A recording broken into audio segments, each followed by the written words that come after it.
I'm in the Gorteith House Barn. It was built in 1895 by Jacob Tygrove, and it was moved here to the village in 1967, shortly after the Heritage Village was founded. It has two parts, the dwelling part and the house barn part, which is attached at the back.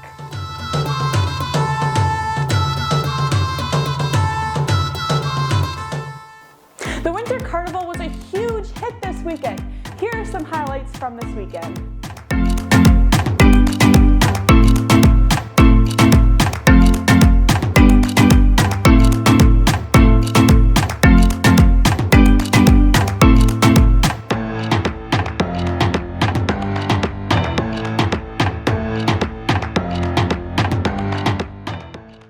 Today on the show, Nita is back to tell us another story from our bookstore. And Abby and Hayley Toews will be showing us how to make art from potatoes. And we'll be going back to our garden to hear about another story about our flowers. Stay tuned to the end of the show to hear more about our contest winner. Now this story is a little bit longer, so I'm going to be reading it in two parts. The first part I'll read today, and then next week you can tune in for the exciting conclusion of Annie Funk. A warm spring day dawned near Bally, Pennsylvania on April 12, 1874. A little girl had just been born to James and Susanna Funk. They smiled with delight. Their baby yawned and stretched. Oh, how they loved their tiny little daughter. James and Susanna named their little baby Annie. Her name meant God's gift. Surely she was God's gift to this young mother and father. And someday she would be God's gift to city people and to India's young girls. She would also be God's gift to a very frightened family aboard the Titanic. When Annie was 7 years old, she went to school. The little schoolhouse had all the grades together in one room. The big boys and girls studied with the little boys and girls. Annie eagerly learned how to read and write. One day, she was watching her teacher write on the blackboard. "I want to be a teacher too," Annie whispered to herself. "I want to teach children how to read and write." Annie grew and grew. Annie's mother taught her how to cook and bake and sew. Annie diligently helped her mother with the work. During the hot summer days, she hoed the garden and pulled weeds, and sometimes she helped her mother do laundry. Annie swished the dirty clothes around in the big tub of water. Then she hung the wet clothes on a line to dry. Wintertime was lots of fun for Annie too. When the first snow came, she bundled up and she built snowmen. Snow brought sleighing time too. How thrilling it was to go out on sleigh rides. Icy wind nipped their noses. The cold made their cheeks rosy red. Hot bricks underneath their feet kept them warm on their long, frosty rides. Every Sunday, Annie's family went to church. Her family attended the Hereford Mennonite Church. Her father was a deacon. Annie loved going to church. She joyfully sang the hymns and she listened quietly to the sermons. Annie liked to read. She read books about people in faraway places. If I were a missionary, I could visit faraway places too, Annie mused. As Annie daydreamed, she whispered to herself, I could go to the jungles of Africa. There I might see lions and elephants. Or perhaps I should choose China. What fun it would be to ride in a sampan on the Yangtze River. She didn't know which one to choose.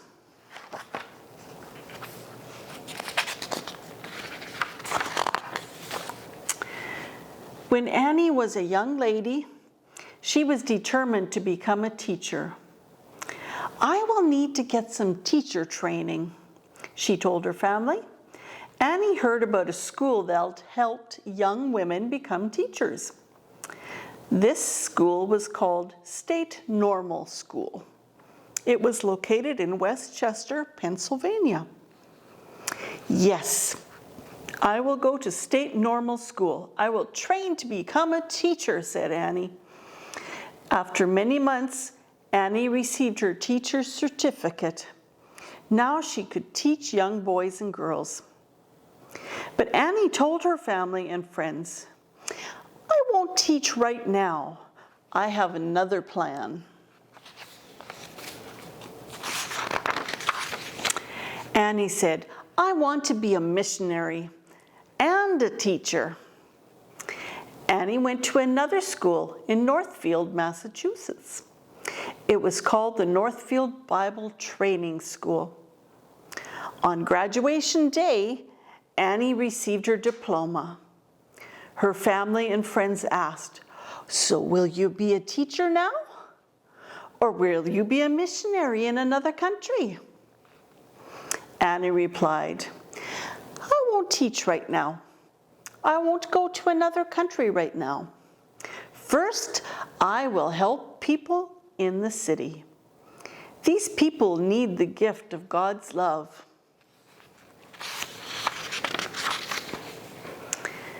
Annie moved to a city in Tennessee.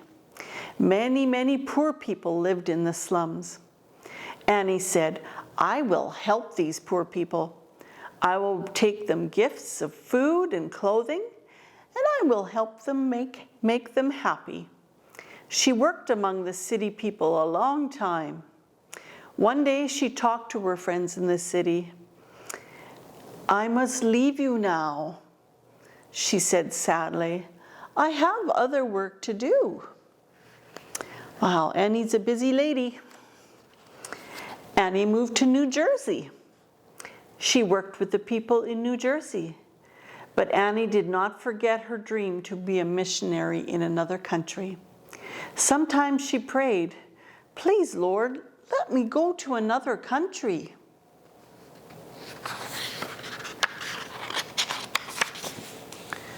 By now, Annie was almost 30 years old. One day she met with the mission board. I want to help more people. Send me to India to be a missionary, Annie pleaded. The mission board thought about it and talked about it. We will let you go with another missionary lady, they finally agreed. You will be the first Mennonite missionary lady sent to Africa. Thank you, Annie exclaimed. She smiled and left the room. She had so many things to prepare for her journey. Many weeks later, Annie and the lady were almost ready to leave. But the lady became too ill to go along with Annie. I will not give up my plans, she said. I will go alone, Annie decided. Wow. It was a chilly, windy November day in 1906. Annie wrapped a warm shawl tightly about her. She hugged her family and her friends and said, goodbye, God be with you. Annie said bravely she would miss her family and friends. Annie's friend was frightened. Oh, I do not want you to cross the ocean alone, Annie, she sobbed. Annie hugged her friend and replied, oh, I'm not afraid. Our Heavenly Father is just as near to us on sea as he is on land. My trust is in him. I have no fear." Annie waved goodbye as she walked up the gangplank. Wow, very brave. Weeks later, Annie arrived in India. Everything was different from America. The food was spicy with curry. The women wore saris. The houses were little mud huts. The language was strange to her, but Annie was a brave missionary. She had so much courage, she boldly said, "God will help me." Annie learned how to live life like the people in India. She learned to speak the Hindi language, and she could finally understand them. Annie often felt sad for the young girls in India. They had a hard life. Young girls were not valued very much in India. They were also not allowed to attend the village school. Only the boys could go to the school. One day, Annie watched the oxen that pulled the cart. She exclaimed to herself, "Why, most people in India think that the oxen are more important than the village girls. That is not fair. Something must be done," Annie said stubbornly. Suddenly, Annie thought of an exciting plan. She could build a new school for those poor Indian girls. Annie pulled out a sheet of paper and got her ink pen. She drew plans to build a schoolroom. It took many days to build the one-room schoolhouse. The walls were strong, and it had a dirt floor. That did not matter. It was still a fine place to learn. Annie hopped on her bicycle. She had another plan. She visited the village houses with girls. She knocked on many doors. "Please," Annie said to many mothers and fathers, could you please send your daughter to come to my school? Your girl will learn how to read and write," she promised. 17 young girls attended Annie's school the first year. And how those students loved Miss Annie. She had given them the gift of reading and writing. That's as far as I'm going to read today. Wow, Annie has had such an exciting life so far. Wonder what's going to happen next week. Tune in to find out as I continue reading from Annie Funk. Thanks for listening. Hello everyone, I'm Abby. And I'm Hayley. And welcome to the Mennonite Heritage Village at Home for Kids. Today we're going to be making potato stamps. So for this activity, you'll probably want a cutting board, get some either old potatoes or whatever potatoes you have, maybe some cookie cutters, and then you're also going to maybe want a knife, and then you might want a parent's help with this. So what you're going to do is you're going to want to take your potato and cut it into slices about 1.5 to 2 inches wide.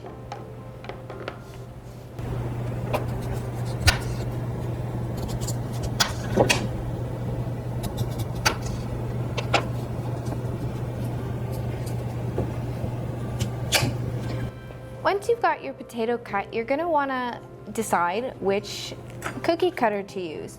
You also don't have to use a cookie cutter, but if you choose not to use a cookie cutter, you're going to need to use your knife more. So I think I'm going to do this clover shape. So you're going to put it on and metal cookie cutters probably will work better than plastic ones. So you'll just put it on your potato and push down, and that'll get you your shape. You might need a bit of help with a knife to get some of that extras off. Hayley, Which one would you like to do? I think I will choose the star shape, please, the larger one. Thank you. So this is a great way to use up some of your old potatoes that maybe have gone kind of wrinkly, and that maybe if you're not using them to seed potatoes next year in your garden, then you can use them for potato stamps.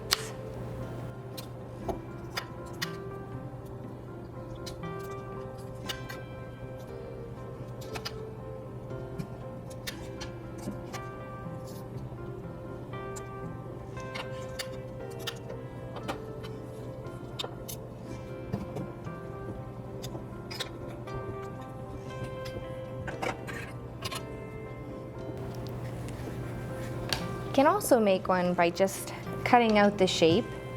I think I'm gonna make a flower.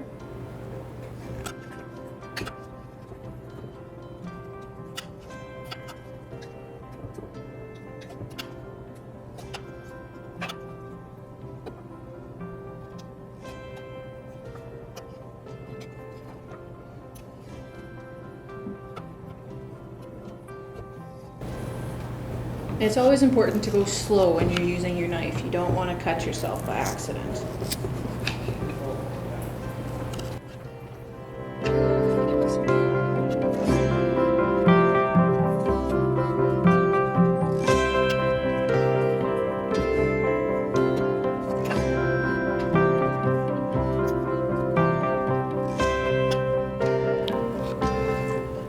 I think mine ended up being a cloud shape, but that's okay too.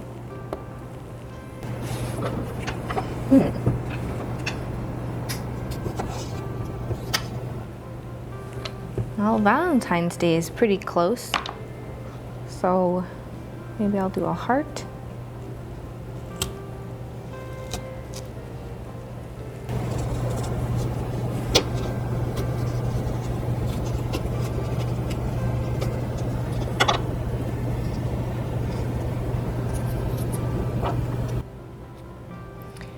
So we kind of have two types of stamps going here.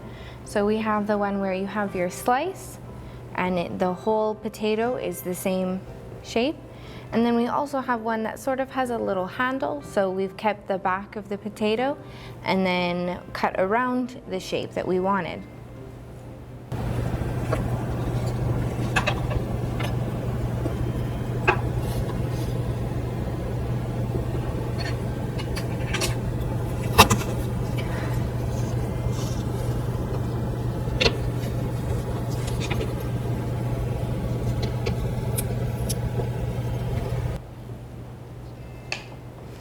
So Hayley, what do you think you're gonna make with, what kind of picture are you gonna make with your stamp, your potato stamps? Huh? I think I might have a star here and a heart. I might just do one after the other and just kind of maybe overlap them a little bit. I think I might make like an outdoor scene, seeing as I have a cloud and a clover and a tree. Thought that might be fun. And then, you know, we can always add stuff after we can paint other things around our potato stamps.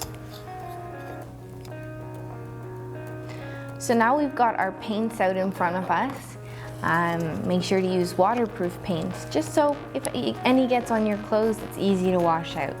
So like I said earlier, I think I'm gonna make a bit of a landscape.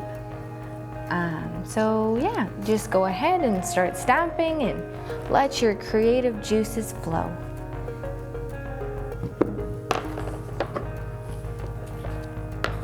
Sometimes it might help to wipe off the potatoes depending on how wet they are. It'll help the paint stick a bit better. Would you mind passing me a paper towel?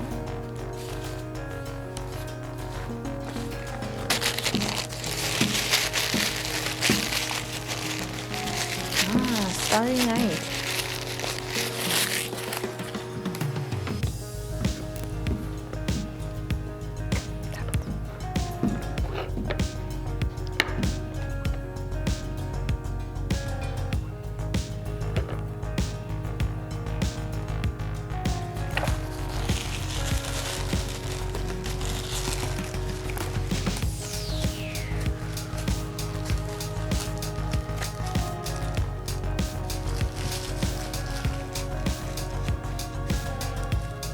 And you can keep your potato stamps fresh for a few days by putting them in water and keeping them in the fridge, but don't leave them in too long.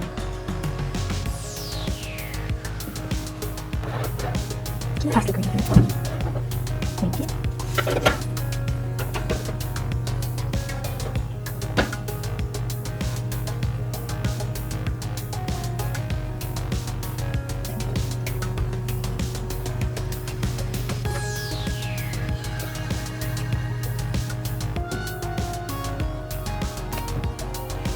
Hayley, have you ever seen the floor in the summer kitchen at the Cortese House Bar? I have, and it is very pretty. I think that would be a cool thing to do with potato stamps. Maybe not on our floor at home, but No, I don't think our mother would appreciate that too much. no. But someday I think that would be a cool thing to do, to try making potato stamp floor art.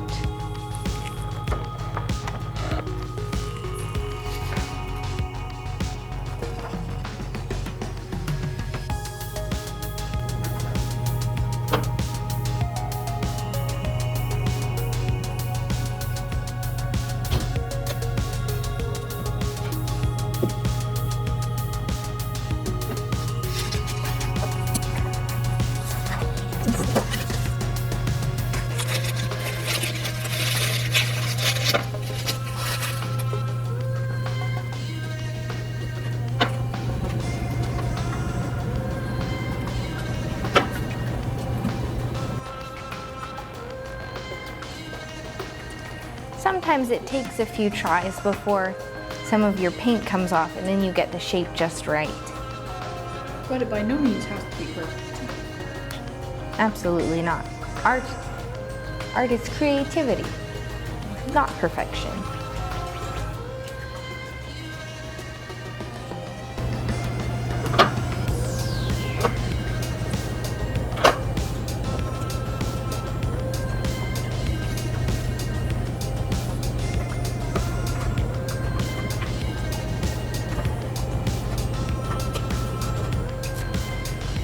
Oh, I like yours.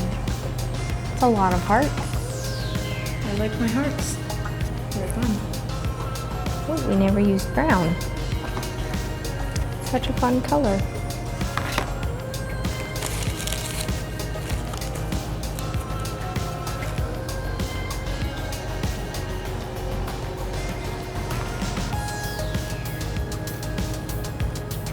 It's a little gingerbread man. Mm-hmm. Still got a bit of yellow in him. It makes for an interesting color. I think it's nice. Reminds me of bananas. Thanks so much for being part of this craft with us today at Mennonite Heritage Village. Oh, we're not going to do that. Yep. Thanks so much for joining us today for this craft that we made from the Mennonite Heritage Village at Home for Kids. Join us next time. Here's another story about a flower from our lovely book, Grandma's Garden by Marilyn Dewick. Enjoy. This one's about the roses. Mama, these roses, they smell so sweet, Rose exclaimed as she bent over the vase on the table. Yes, these are from the special rose bush that your papa planted to celebrate our very first wedding anniversary. And today I will carry one as we walk to church, since it's another anniversary for us. Oh, could I carry one too? Rose asked. Yes, there are enough for you and your sisters to each carry one. Rose smiled and skipped off to tell her sisters. Mennonite women often carried a sprig of flowers from their garden as they walked to church on a Sunday morning. Often they were placed in a vase to create a bouquet on a table at the front of the sanctuary. The garden was a place of solace as well as a spiritual place for Mennonites. There they communed with their God as they took in the beauty of His creation and found strength and courage for the difficulties of pioneer life. Did you enjoy the crafts and the stories? I sure did. Time to use up those potatoes that have been softening up in the basement. And the winner for our contest is Ava Riesma. Congratulations, you have won this Spirograph. Until next week, make sure you like this video, hit subscribe, and make sure you share it with all of your friends. And if you would like to get a notification every single time we upload, just hit the bell right next to the subscribe button. Bye!